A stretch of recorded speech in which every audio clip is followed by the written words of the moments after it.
Find the cube root of the following numbers. First number is 216. So the solution is, we'll factorize this. After factorization, we get 2 into 2 into 2 into 3 into 3 into 3.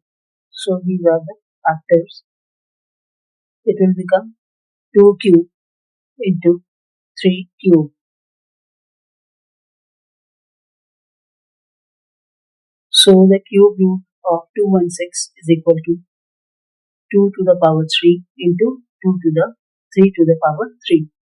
So after cancellation this with this, we get 2 into 3. So the final answer is 6.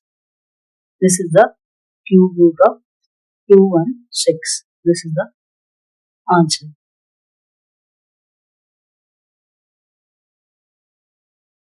There is another number. It is 1331. So we'll factorize it by 11. We get 11 into 11 into 11.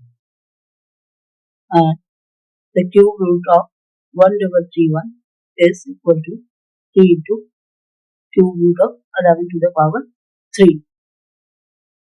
So the final answer is 11. 11 is the cube root of 1331.